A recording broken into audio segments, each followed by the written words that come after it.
السلام علیکم سامعین، آواز اور تصویر کی دنیا میں خوش آمدید۔ میں ہوں فواد بشیر اور آپ دیکھ رہے ہیں الحمد اسلامک سٹوریز۔ ویسے تو بہت سارے انبیاء پر اللہ تعالیٰ نے اپنے معجزے ظاہر کیے ہیں، لیکن یہ معجزہ جو حضرت ابراہیم علیہ السلام پر خانہ کعبہ کی تعمیر کے وقت ہوا تھا، آج ہم اسی پر بات کریں گے۔ اگر آپ ہمارے چینل پہ نئے ہیں تو ہمارے چینل کو لازمی سبسکرائب کریں۔ اگر آج کی ویڈیو پسند آئے تو لائک لازمی کیجیے گا اور کامنٹ سیکشن کے اندر اپنی رائے کا اظہار ضرور کیجیے گا۔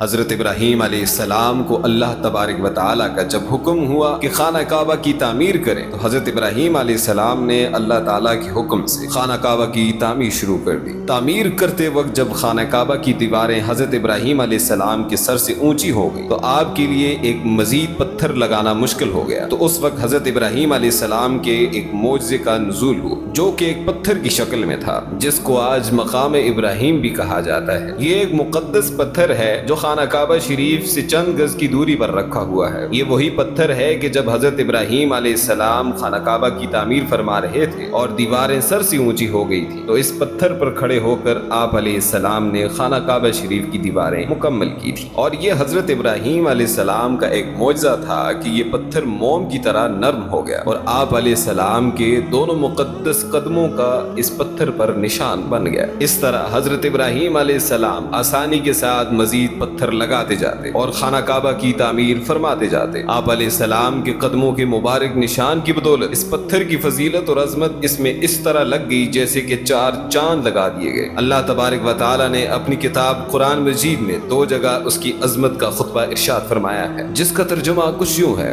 یعنی کعبہ میں خدا کی بہت سی روشن اور کھلی ہوئی نشانیاں ہیں اور ان نشانیوں میں سے ایک بڑی نشانی مقام ابراہیم ہے۔ جبکہ دوسری جگہ اس پتھر کی عظمت کا اعلان کرتے ہوئے یوں فرمایا گیا، اور ابراہیم کے کھڑے ہونے کی جگہ کو نماز کا مقام بناؤ۔ سامعین، 4000 برس کے طویل زمانے سے اس بابرکت پتھر پر حضرت ابراہیم علیہ السلام کے مبارک قدموں کے نشان موجود ہیں۔ اس طویل مدت سے یہ پتھر کھلے آسمان کے نیچے زمین پر رکھا ہوا۔ ان 4000 سالوں میں اس پر کئی بار برساتیں گزری، ہزاروں آندھیوں کے جھونکے آئے اور اسے ٹکراتے رہے۔ کئی دفعہ حرم کعبہ میں پہاڑی نالوں سے برسات میں سیلاب آیا اور یہ مقدس پتھر سیلاب کے تیز دھاروں میں ڈوبا رہا، مگر اس کے باوجود آج تک حضرت ابراہیم علیہ السلام کے قدم مبارک کے نشان اس پتھر پر موجود ہیں، جو بلا شبہ حضرت ابراہیم علیہ السلام کا ایک بہت بڑا اور نہایت ہی عظیم معجزہ ہے۔ اور یقیناً یہ پتھر اللہ کی آیات اور کھلی ہوئی نشانیوں میں سے ایک بہت بڑی نشانی ہے۔ اس کی شان کا یہ عظیم الشان نشان ہر مسلمان کے لیے بہت بڑی عبرت کا سامان ہے کہ اللہ تبارک و تعالیٰ نے تمام مسلمانوں کو حکم دیا کہ تم میرے مقدس گھر خانہ کعبہ کے طواف کے بعد اس پتھر کے پاس 2 رکعت ادا کرو۔ آج کے لیے بس اتنا ہی، جلد حاضر ہوں گے ایک نئی ویڈیو کے ساتھ۔ تب تک ہمارے چینل کو سبسکرائب کریں اور بیل آئیکن کو پریس کریں تاکہ آنے والی ویڈیوز آپ کے پاس پہنچتی رہیں۔ شکریہ۔